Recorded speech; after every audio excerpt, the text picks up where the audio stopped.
Résumé de l'épisode précédent. Le programme du Parti d'Istiqlal, vous allez trouver qu'il y a un côté tamghrabit.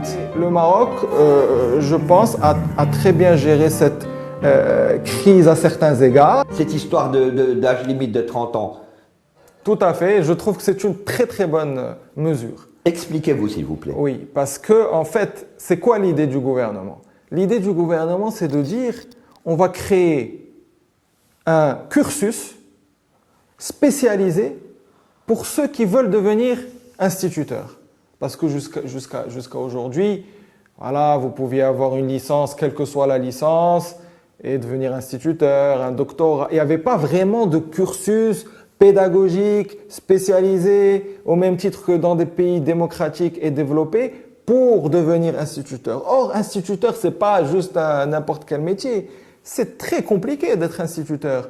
Il y a une certaine pédagogie, comment tenir une classe, comment parler avec les élèves, comment essayer de sortir des élèves le meilleur d'eux-mêmes, comment donner cours. Il y a plein de choses. Et ça s'apprend, c'est des choses spécifiques.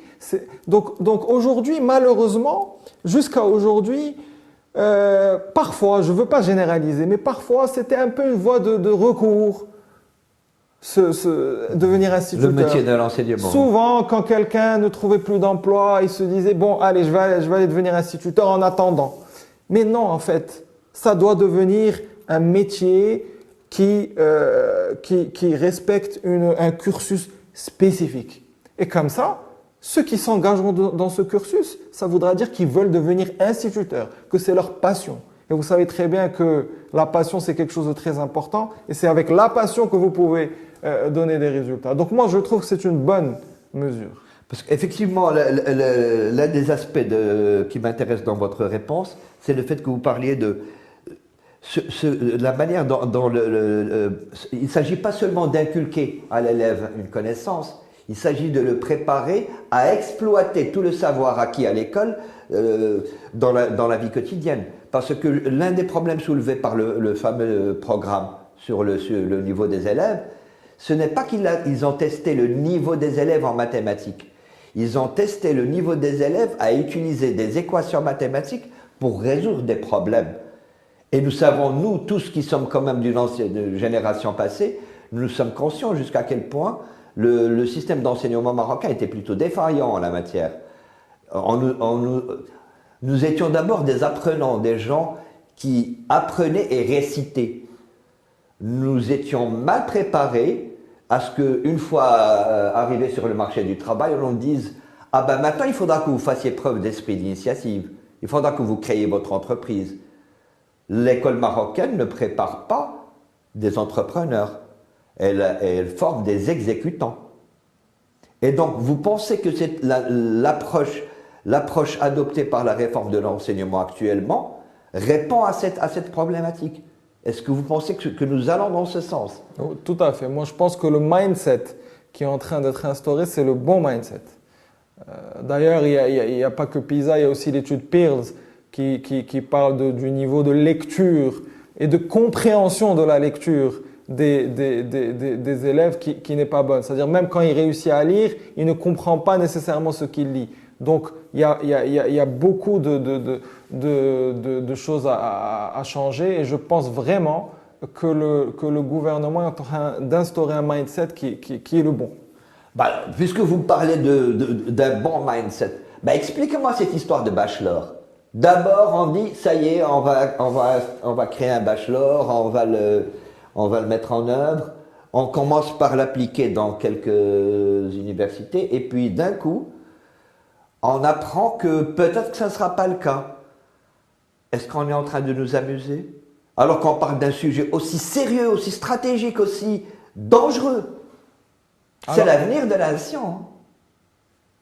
Alors, le bachelor a été mis en avant par le gouvernement précédent. Et donc, le Parti d'Istiqlal était dans l'opposition et j'étais membre de la commission qui a débattu et discuté de Super, vous allez pouvoir bien nous expliquer. Voilà, et donc j'ai très rapidement alerté le gouvernement sur certaines difficultés qui pourraient émerger parce qu'il voulait d'abord il ne voulait pas généraliser ce nouveau bachelor ou ce nouveau système dès le départ. En fait, il voulait commencer par des universités pilotes où ce bachelor serait mis en place en attendant de voir comment ça évolue pour éventuellement le généraliser.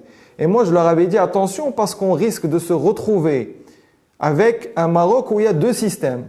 Le système bachelor dans certaines universités et le système classique LMD, licence, master, doctorat, dans d'autres. Sachant que le bachelor est censé avoir 4 années, contrairement au LMD où c'est 3 ans.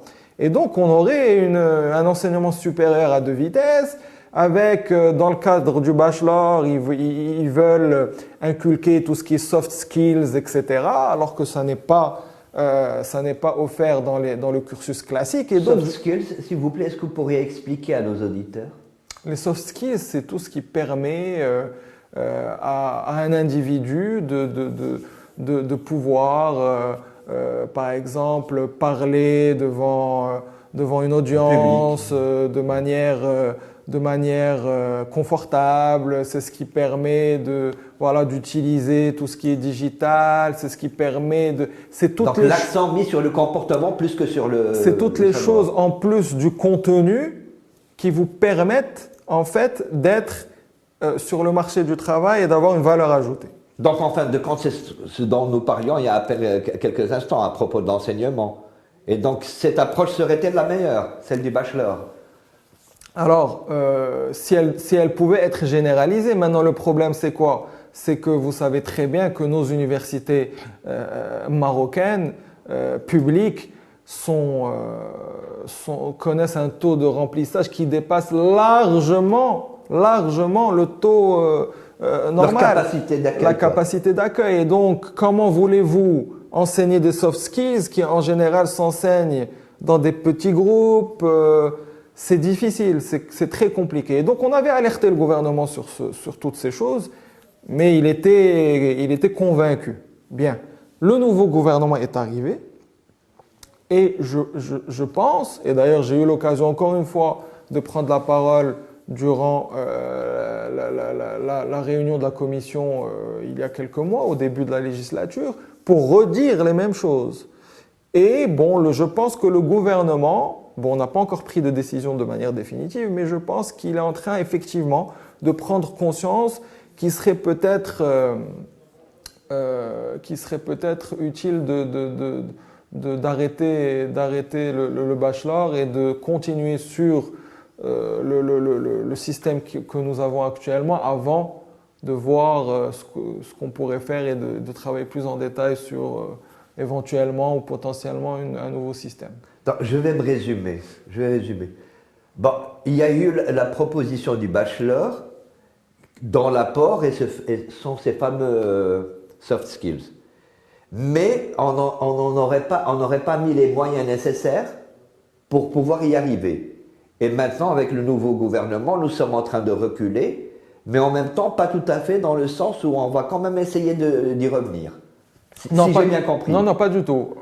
Ils n'ont pas encore pris de décision. Pas encore. D'accord, mais si une décision devait être prise, c'est ou continuer ou arrêter. Et à votre avis, dans quel sens Moi, je pense qu'ils vont arrêter. Et justement. Pourquoi? Parce qu'ils ont pris conscience que ils n'ont pas les moyens pour y arriver. Mais évidemment, parce que il faut surpeuplement des universités. Oui, il faut des milliards pour construire.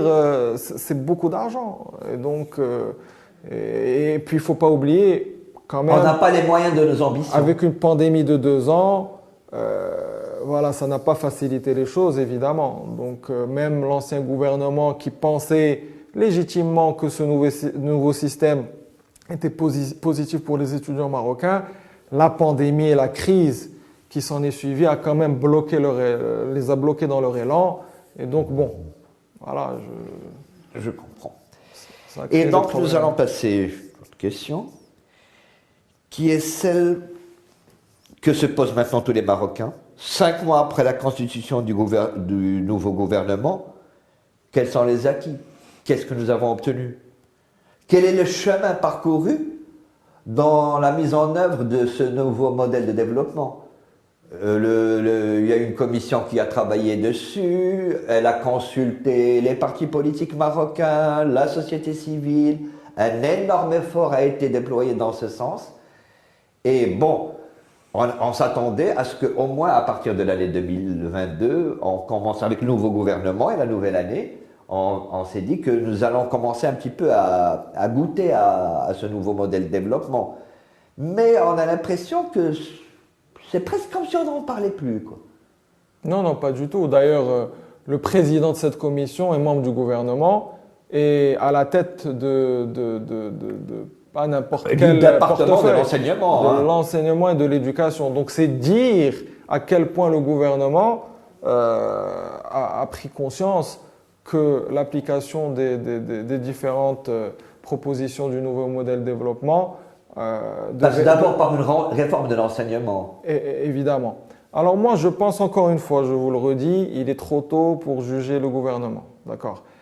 5 mois, c'est quand même pas mal. Attendez, dans le secteur privé, un patron au bout de 5 mois, s'il ne donne pas de bons résultats, les actionnaires vont lui demander de changer de métier, quoi.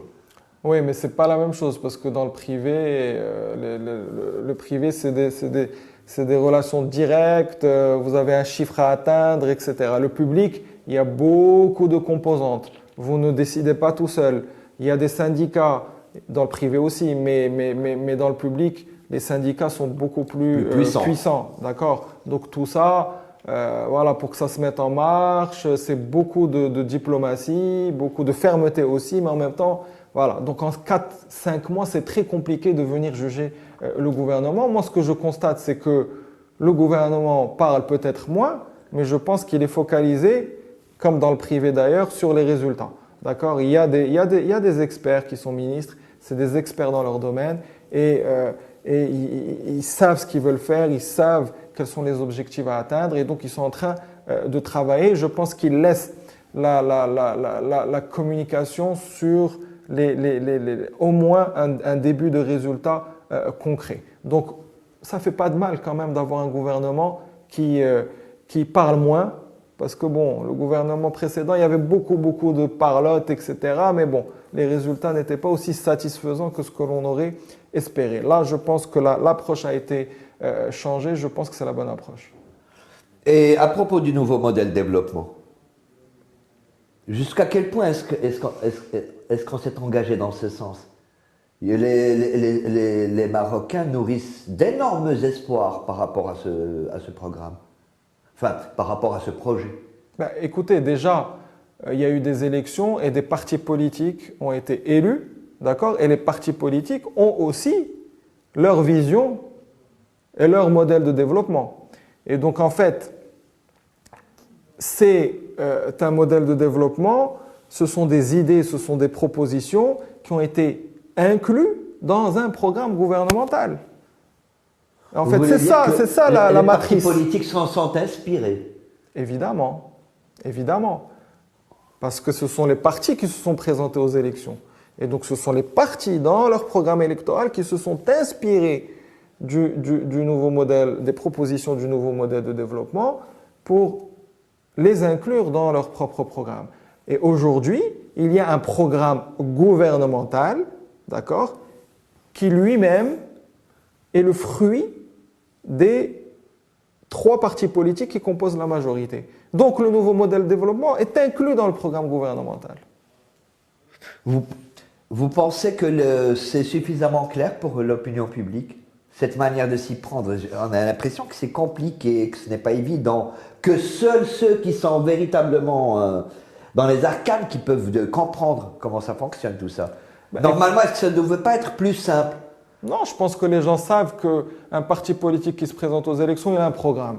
Ça, c'est quelque chose de clair. C'est une évidence. Voilà, c'est une évidence. Donc après, quand il y a un gouvernement qui se forme avec 2, 3, 4 partis, c'est aussi une évidence que chaque parti va vouloir mettre... apporter sa touche. Voilà. Donc c'est exactement ce qui s'est fait. Donc les choses sont plutôt simples, je pense. D'accord. Et donc, au bout de 5 mois, il faut bien donner quelque chose aux gens. Au bout de 5 mois, jusqu'à quel point est-ce que le gouvernement a-t-il avancé par rapport à son propre programme? mais aussi le parti de l'Istiqlal, jusqu'à quel point est-ce qu'il sent qu'il commence à mettre en œuvre ne serait-ce qu'une partie des promesses qu'il a faites à ses électeurs. Alors encore une fois, moi je trouve que 5 ans c'est trop tôt. 5 mois, pardon, 5 mois, c'est trop tôt. Et donc il faut attendre avant de juger au moins une année. Et vous verrez qu'à la fin de l'année 2022, qu'on se laisse 2022, vous verrez qu'il y aura les premiers résultats qui vont commencer à apparaître et dans beaucoup de domaines. Et vous pensez que l'opinion publique va rester gentiment à attendre? Je pense qu'actuellement, il y a des campagnes sur les réseaux sociaux qui s'en prennent directement au gouvernement et à son chef. Et on se demande peut-être que les gens sont pressés d'obtenir ne serait-ce que des débuts de résultats. Il faut donner un petit peu d'espoir aux gens, pas uniquement des promesses. Les gens sont effectivement pressés d'avoir des résultats, c'est normal, on sort de 2 ans de crise économique, d'accord? Mais les gens savent aussi par ailleurs que ce sont les réformes qui sont bien réfléchies, bien pensées, avec des études détaillées qui sont faites, qui donnent des résultats. Parce que les petites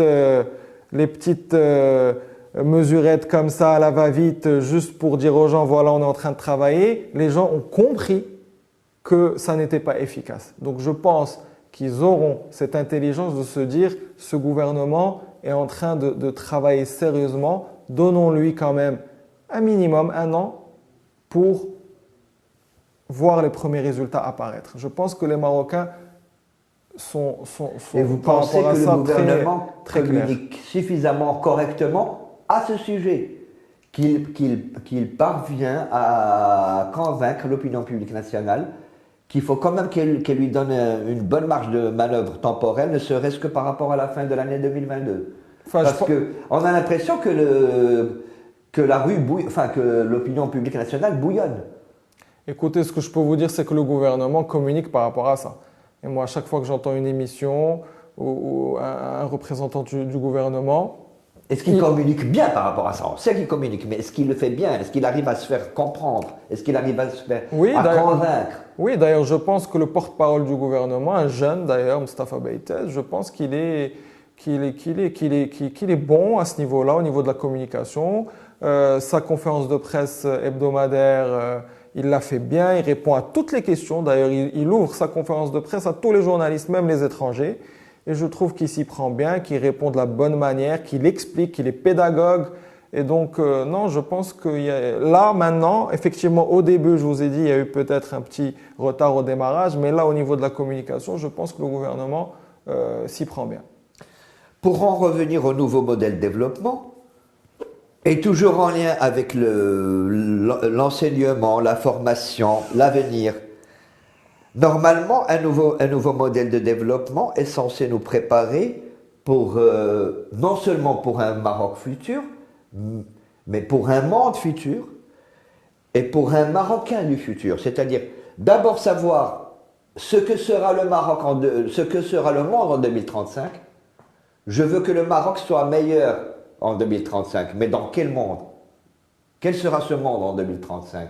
Et donc forcément, il faut d'abord se faire une idée sur ce que sera ce monde, par anticipation, la futurologie, et donc former, à partir de ce moment-là, on forme nos jeunes, on forme les Marocains du futur, on les forme par rapport à cette conception, par rapport à cette vision.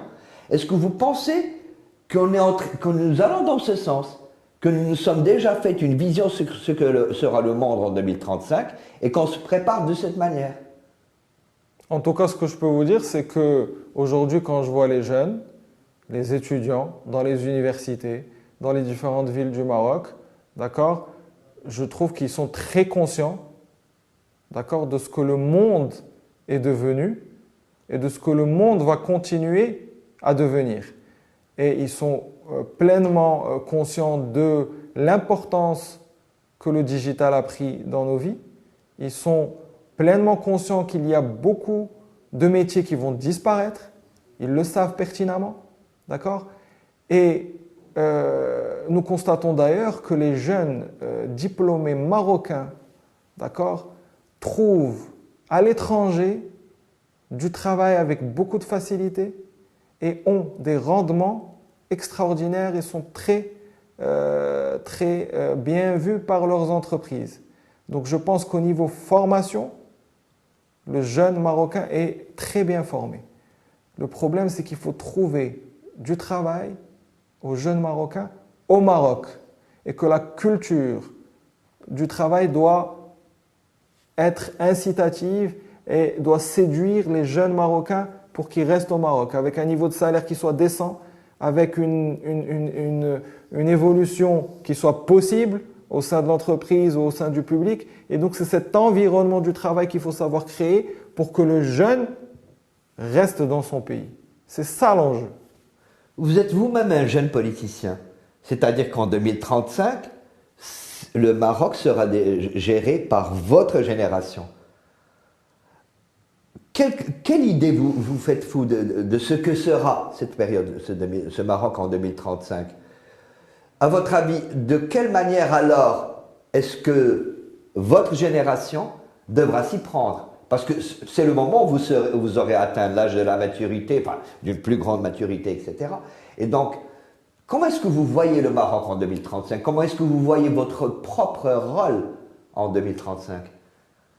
Écoutez, moi je pense que le Maroc, dans les années à venir, sera un Maroc qui aura réussi à préserver justement ce savant mélange entre la modernité et en même temps l'authenticité de ses valeurs et de sa culture. Ça, c'est quelque chose de très important. Et d'ailleurs, le Parti de l'Istiqlal est très à cheval sur cet aspect-là.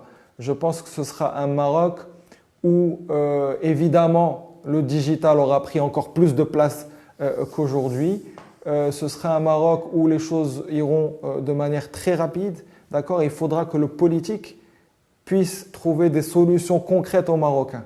Je pense que d'ici 2035, voilà, il faudra encore moins parler.